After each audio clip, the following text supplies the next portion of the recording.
অল্প সময়ের মধ্যে যদি কোনো মিষ্টি জাতীয় কিছু খেতে ইচ্ছে করে তাহলে কিন্তু এই নাস্তাটি তৈরি করে নিতে পারেন। বাসায় মেহমান আসলেও কিন্তু এই নাস্তাটি ঝটপট তৈরি করে মেহমানদারি করতে পারেন। মেহমানেরা খেয়ে কিন্তু অনেকটাই প্রশংসা করবে, এতটা লোভনীয় হয়েছিল এই নাস্তাটি। প্লিজ আমার প্রিয় ভাইয়া আপুরা আমার ভিডিওটি দেখার আগে একটা লাইক দিয়ে কন্টিনিউ করবেন। কেউ টেনে টেনে ভিডিও দেখবেন না, প্লিজ সবাই ফুল ওয়াচ করে দিবেন, একটা করে কমেন্টস করবেন। ইনশাল্লাহ আমি কমেন্টস দেখে সবার ভিডিও ফুল ওয়াচ করে দিয়ে আসব। হাই গাইস, আসসালামু আলাইকুম, welcome back to my channel Mariam's blog. আপনারা সবাই কেমন আছেন? আশা করছি যাই যেখানেই আছেন অনেক ভালো আছেন। আমরাও আল্লাহর রহমতে অনেক ভালো আছি। আজকে নতুন একটা আমি খাবারের রেসিপি নিয়ে আসছি। অল্প উপকরণ দিয়ে অনেক মজার একটা আমি খাবার তৈরি করব। চলুন দেখা যাক আমি খাবারটি কিভাবে তৈরি করি। এখানে আমি কয়েক পিস দেখেন কাটা পাউরুটি নিয়েছি।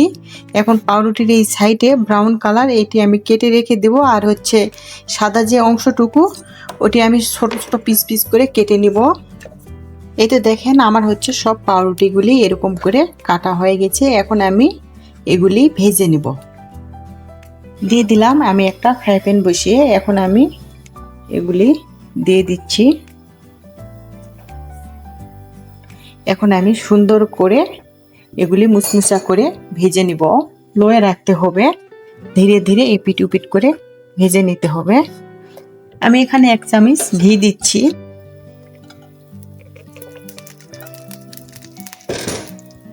তোমরা চাইলে কিন্তু ঘি স্কিপ করতে পারো, অথবা সাদা সয়াবিনের তেলও একটু দিতে পারো।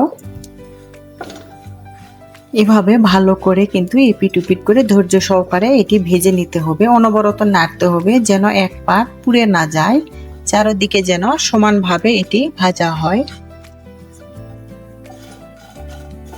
এই তো দেখেন এটি কিন্তু মুচমুচা হয়ে গেছে। এটি ঠান্ডা হলে কিন্তু আরো বেশি মচমচা হয়ে যাবে। আর এটি কিন্তু যত মচমচা হবে এটি নাস্তাটি খেতে কিন্তু অনেকটাই বেশি মজা লাগবে। এই তো ভাজা হয়ে গেছে, নামিয়ে নিব।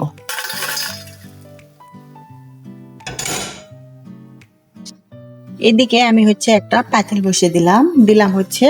হাফ লিটার দুধ। দুধটা এখন ভালো করে আমি ফুটিয়ে নিব। দুধটা ফুটানোর আগে এখানে আমি 1 চামচ দুধ উঠিয়ে নিচ্ছি একটা বাটির মধ্যে। এই দুধটা কিন্তু একটু পরে আমার কাজে লাগবে। ফ্লেভারের জন্য আমি 3টা সাদা এলাচ দিলাম। এর মাঝে আমি 1 চিমটি লবণ দিয়েছি। এখন দিয়ে দিব চিনি। চিনিটা তোমাদের কিন্তু পছন্দ মতো দিতে পারেন। আমি আমার পছন্দ মতো এখানে চিনি অ্যাড করেছি। তোমরা কম বেশি যাই যেমন মিষ্টি পছন্দ করো সেই পরিমাণে চিনি এখানে অ্যাড করতে পারেন। একটু স্বাদ বাড়ানোর জন্য এবং এই দুধটা যেন ঘন হয় এই জন্য আমি আরেকটু গুঁড়া দুধের পাউডার দিচ্ছি। দিয়ে আমি ভালো করে এটি নেড়ে চেড়ে মিশিয়ে নিচ্ছি। এটা কিন্তু দুধটা কিন্তু ফুটে নিয়েছি, চিনিটাও মিশে গেছে। এখন আমি এই পর্যায়ে আমি যে বাটিতে একটু দুধ আলাদা করে রেখেছিলাম, ওই দুধটা আমি এখন চামচ কাস্টার্ড পাউডার দিয়েছি। পাউডার দিয়ে আমি ভালো করে মিশিয়ে নিচ্ছি। কাস্টার্ড পাউডার কিন্তু অনেকে হয়তো এর ফ্লেভারটা পছন্দ করেন না, এক্ষেত্রে কিন্তু এখানে কর্নফ্লাওয়ারও অ্যাড করতে পারেন, কিন্তু কাস্টার্ড পাউডারটা দিয়ে দেখবেন এটি কিন্তু খেতে মাশাআল্লাহ অনেকটাই ভালো লাগে। আমি ওই দুধের মাঝে ভালো করে মিশিয়ে নিচ্ছি। এটি কিন্তু গরম দুধের মাঝে কিন্তু কাস্টার্ড পাউডার দিবেন না, তাহলে কিন্তু জমাট বেঁধে যাবে। এটা ভালো করে আমার মিশানো হয়ে গেছে। গোলানো কাস্টার্ড পাউডারটি এই দুধের মাঝে দিয়ে দিচ্ছি। তারপরে ভালো করে আমি নেড়ে চেড়ে নিব। দেখেন অনেক সুন্দর কিন্তু একটা ঘনত্ব একটা আসছে। মাঝে এখন দিয়ে দিব এটা চিজ কিউব। এই তো এই চিজটি দেওয়ার ফলে কিন্তু অনেক সুন্দর একটা সিরিজি ভাব আসবে, খেতে কিন্তু অনেকটাই মজা হবে। আমি তারপরে কিন্তু 2-3 মিনিট আরো ভালো করে এটি নেড়ে চেড়ে মালাইটি তৈরি করে নিচ্ছি। দেখেন অনেক সুন্দর ঘন হয়েছে। এটি কিন্তু এরকম ঘনই রাখতে হবে, বেশি ঘন করলে আবার ঠান্ডা হওয়ার পরে আরো বেশি ঘন হবে। এখন আমি এটি নামিয়ে নিব। এত দূর এসেও যারা আমার ভিডিওটিতে একটা লাইক দিতে ভুলে গেছেন অথবা এখনও লাইক দেন নাই, প্লিজ আমার প্রিয় ভাইয়া আপুরে একটা লাইক দিয়ে দিবেন। আমার ভিডিওর কোনো এক অংশ যদি ভালো লেগে থাকে তাহলে বন্ধুদের সঙ্গে শেয়ার করে দিবেন।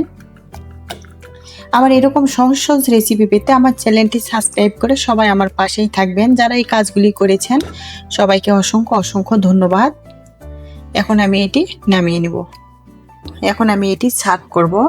এখানে হচ্ছে একটা আমি বাটি নিলাম, বাটির মধ্যে আমি দিয়ে দিলাম 1 চামচ মালাই, আবার দিয়ে দিচ্ছি হচ্ছে একটু হচ্ছে আমার মুচমুচে যে পাউরুটিগুলি ওগুলি দিচ্ছি। এটি কিন্তু যখন হচ্ছে খাওয়ার আগে কিন্তু পরিবেশন করবেন, তা না হলে যে পাউরুটির মুচমুচে ভাবটি ওটি কিন্তু থাকবে না। আর এটি নেকটা হয়ে গেলে কিন্তু খেতে তেমন মজা লাগবে না।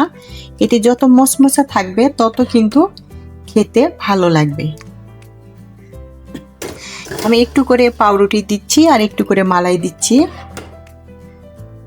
দেখেন কত সুন্দর একটা মুচমুচে, কত সুন্দর লোভনীয় লাগিচ্ছে আমার নাস্তা রেসিপিটি। আমার প্রিয় আপুরা যারা এখনো এভাবে তৈরি করেন নাই, আমার রেসিপিটি ফলো করে এভাবে তৈরি করে নিতে পারেন।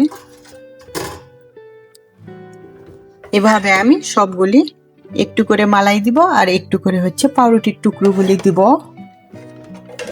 এভাবে যদি তৈরি করে একবার হচ্ছে ফ্যামিলির সবাইকে খাওয়াইতে পারেন, তারা কিন্তু বারবার আবদার করবে, বলবে আবার তৈরি করে দাও। আর এত লোভনীয় হয়েছিল আমার নাস্তা রেসিপিটি। এখন আমি এটি হচ্ছে বাদাম কিশমিশ যে কোনো কিছু দিয়ে এটি সাজিয়ে নিতে পারেন। আজকের ভিডিওটি আমার এই পর্যন্ত। আপনারা সবাই ভালো থাকবেন, সুস্থ থাকবেন, এই দোয়া করি। আমাদের জন্য দোয়া করবেন। আসসালামু আলাইকুম রহমতুল্লাহি ওয়া বারাকাতুহু। আবার আসবো নতুন একটা রেসিপি নিয়ে।